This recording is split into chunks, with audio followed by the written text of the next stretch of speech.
Bonsoir, c'est l'heure de vous informer. La République démocratique du Congo est visée par une plainte déposée devant un tribunal fédéral américain par la société PaySafeZis Bank. Cette franchise américaine accuse des officiels congolais d'avoir exigé des points de vente dans le cadre d'un projet stratégique de digitalisation de l'économie avant de résilier unilatéralement le contrat. Un dossier sensible au lot des implications politiques et diplomatiques. La République démocratique du Congo fait face à une action judiciaire de grande ampleur aux États-Unis. La société américaine PayService Bank, une banque et entreprise de fintech basée dans l'Idaho, a saisi la Cour fédérale du district de l'Idaho pour violation des contrats et interférences délictueuses à la suite de la résiliation d'un projet de digitalisation de l'économie congolaise. Selon la plainte enregistrée le 8 janvier 2026 sous le numéro 1 2026 CV 00009, PayService affirme avoir signé un contrat légal avec le gouvernement congolais visant à moderniser les systèmes financiers du pays, notamment à travers des solutions de paiement numérique et des questions de finances publiques. Un projet stratégique présenté comme un levier majeur de modernisation économique pour la RDC. Mais, après la signature de l'accord, la société américaine affirme avoir été confrontée à des exigences de pots de vin émanant des hauts responsables congolais. Face à son refus de se plier à ces pratiques, le contrat aurait été résilié unilatéralement, entraînant d'importantes pertes financières. Outre l'État congolais et le ministère du portefeuille, la plainte cite nommément plusieurs responsables de haut niveau, issus notamment des sphères financières et économiques. Ces derniers sont accusés d'avoir activement interféré dans l'exécution du contrat à des fins jugées illégales par les plaignants. PayService évoque une violation flagrante du contrat, des tentatives de corruption ainsi qu'un schéma d'interférence délictueuse ayant saboté un accord pourtant déjà engagé. L'entreprise affirme disposer des preuves internes étayant ces accusations. Les montants réclamés varient selon les sources. Certaines font état d'une demande initiale de 72 millions de dollars correspondant aux investissements et préjudices directs. D'autres évaluations évoquent un contentieux pouvant atteindre 4 milliards de dollars en intégrant des profits escomptés et la valeur globale d'un projet destiné à transformer durablement l'économie congolaise. Les plaignants a par ailleurs requis un procès avec jury, une option rare dans les contentieux impliquant des États étrangers. Cette affaire survient dans un contexte diplomatique délicat pour Kinshasa. Le président Félix Tshisekedi s'efforce depuis plusieurs années de renforcer la coopération avec les États-Unis, notamment sur les questions sécuritaires dans l'est du pays et sur l'attractivité économique de la RDC. Ces accusations de corruption risquent toutefois de fragiliser l'image du pays auprès des investisseurs internationaux, tout en ravivant les critiques sur la gouvernance et la lutte contre la corruption malgré les réformes annoncées par les autorités. Aux États-Unis, les dossiers pourraient également attirer l'attention d'instances fédérales spécialisées dans la lutte contre la corruption transnationale. À ce stade, aucune audience n'a encore été programmée. Les défendeurs disposent de plusieurs semaines pour répondre à la plainte. L'évolution de cette procédure judiciaire, suivie de près par les milliers diplomatiques et économiques, pourrait avoir des répercussions durables sur les relations entre Washington et Kinshasa. Notre révélation de Jeune Afrique selon lequel le président angolais João Lourenço s'active en coulisses pour rapprocher les positions autour d'un éventuel cessez-le-feu dans l'est de la RDC entre deux marches politiques, contact avec les opposants congolais et les conditions posées par l'AFC en 23, Luanda apparaît plus que jamais comme une plaque tournante diplomatique. Selon Jeune Afrique, plusieurs acteurs congolais se sont récemment rendus à Luanda pour évoquer la question sensible du cessez-le-feu. Le président angolais João Lourenço aurait accepté de porter leur message auprès du président de la République démocratique du Congo, Félix-Antoine Tshisekedi. Une source proche de la présidence congolaise souligne cependant la complexité des jeux politiques en cours. Kabila a son agenda, Nanga a aussi son agenda, comme le Rwanda dispose également de son agenda. Dans ce contexte, l'ancien président Joseph Kabila aurait été reçu une première fois en tête-à-tête par les chefs d'État angolais avant de dépêcher deux de ses proches pour poursuivre les échanges. Parallèlement, la dynamique diplomatique s'élargit. Une délégation conjointe 5 et CC est entendue cette semaine à Luanda, tandis que plusieurs opposants politiques congolais ont été approchés et restent dans l'attente d'invitation formelle. De son côté, la F-123 maintient une position conditionnelle à toute avancée. Le mouvement pose des préalables politiques et sécuritaires avant d'adhérer à un processus de cessez-le-feu. Sur le plan sécuritaire, une source diplomatique révèle une demande de déploiement de troupes pour sécuriser les Katanga aurait été formulée. Toutefois, le président angolais aurait privilégié une option politique alternative, écartant pour l'instant une réponse strictement militaire. Alors que les initiatives se multiplient, Luanda s'impose comme un acteur clé d'une médiation régionale où se croisent intérêts nationaux, stratégies politiques et enjeux sécuritaires majeurs pour la RDC. Après une étape diplomatique en Angola, le président de la République, Félix-Antoine Tshisekedi, a poursuivi ce lundi à Lomé ses consultations régionales pour le retour de la paix dans l'est de la RDC. Reçu par son homologue togolais Ford Nassibé, médiateur de l'Union africaine dans cette crise, les deux chefs d'État ont échangé sur les efforts africains de médiation et des perspectives d'un dialogue durable pour mettre fin à la sécurité persistante dans les provinces orientales du pays. Les détails de ces reçus. Dans le cadre de ces démarches diplomatiques pour le retour de la paix dans l'est de la République démocratique du Congo, le président Félix-Antoine Tshisekedi Tshilombo a effectué ce lundi 12 janvier 2025 une visite de travail à Lomé au Togo après un passage par l'Angola.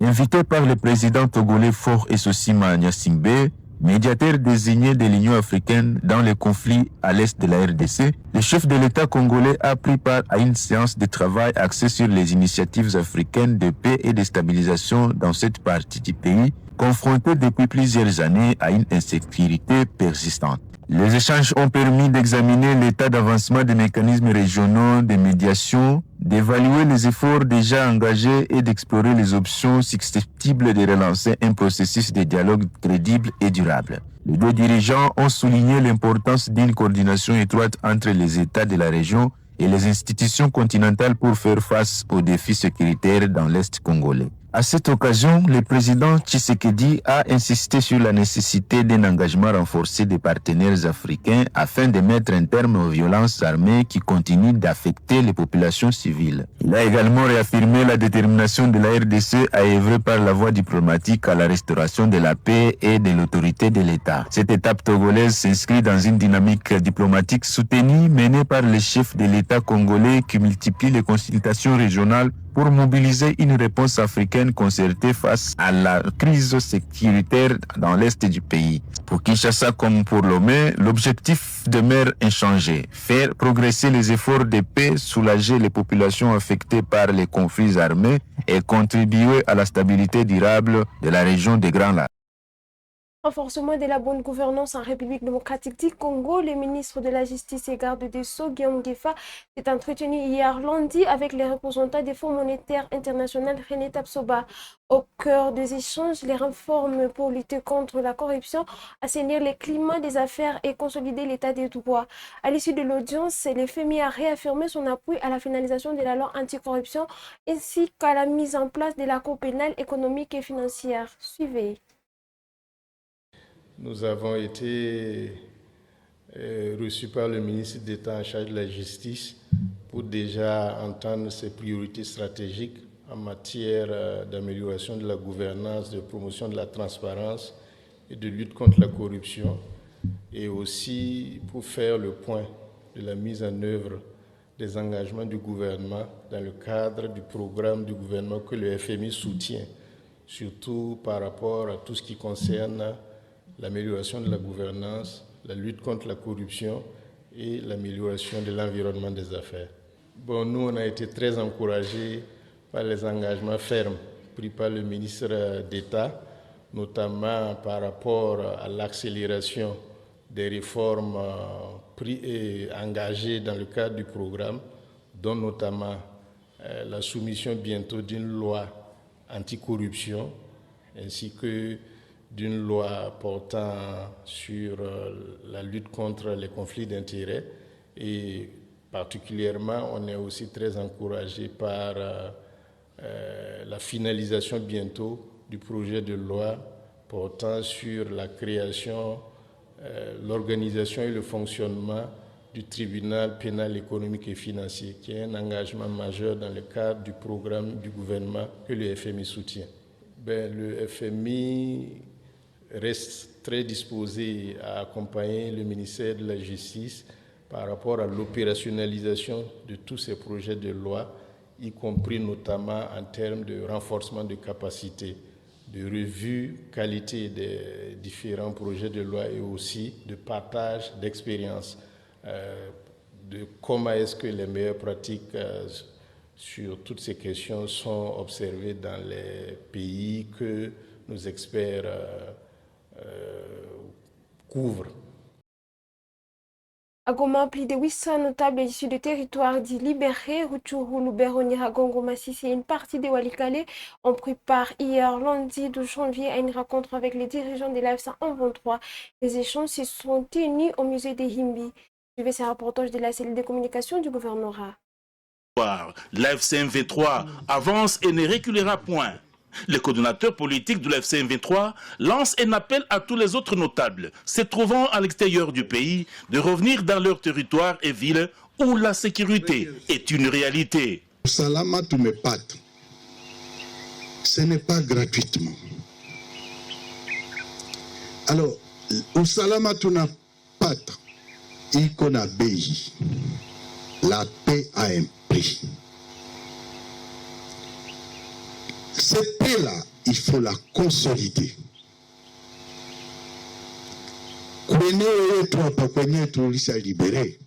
Please. Usalama inatoka Goma, Bukavu. Il faut que ça aille dans tous les territoires. Mais il faut tout y maintenir. Donc, toute information, il y a Moubaï.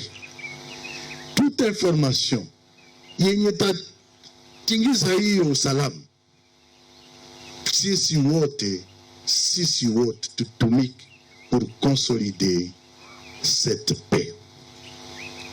Fort de cette paix, il faut tupite kwa hiyo tunaita développement.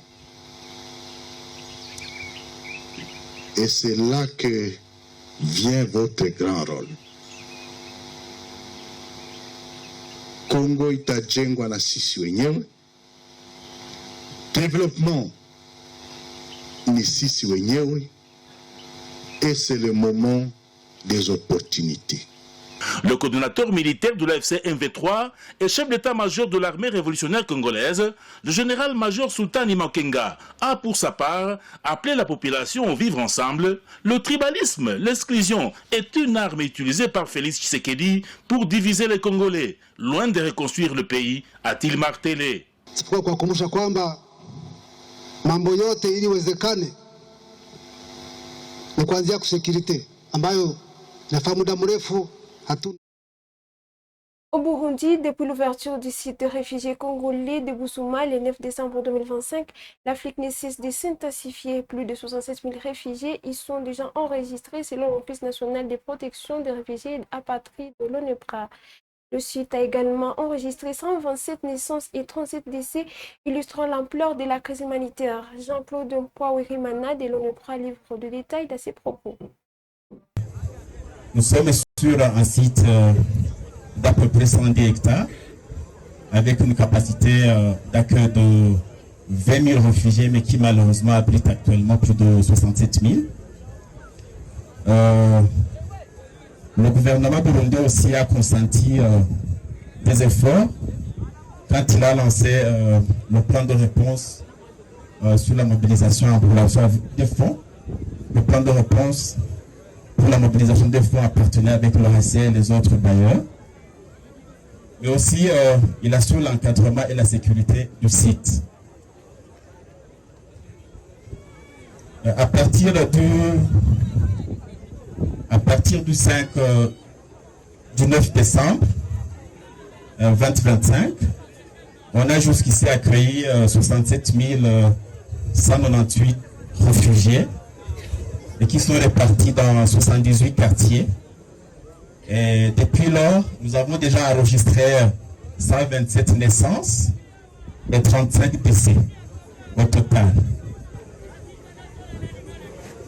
Comme défi rencontré, brièvement, je vais vous en citer quelques-uns. Il y a entre autres la capacité d'accueil du site, comme je l'ai mentionné précédemment. Il y a un manque criant d'eau potable, un manque criant de la prime, un manque criant des abris, briquettes pour la cuisson, etc. etc. Vous comprenez que nos frères et sœurs ici présents font face à des défis énormes quant à leur survie. Direction vers le Kenya, de médecins congolais exerçant au Kenya dénoncent une situation qu'ils jugent discriminatoire. Le renouvellement de leur licence professionnelle pour l'année 2026 leur a été refusé, mettant en péril leur carrière et leur famille. Face à ces blocages, ces praticiens déplorent également le silence des autorités congolaises, pourtant alertées à plusieurs reprises. Landé s'exprime ici. Nous, médecins congolais, résidents et pratiquants au Kenya, depuis plusieurs années, nous voici aujourd'hui devant vous via ces médias pour vous exprimer notre déshydratat en ce qui concerne la situation qui nous frappe.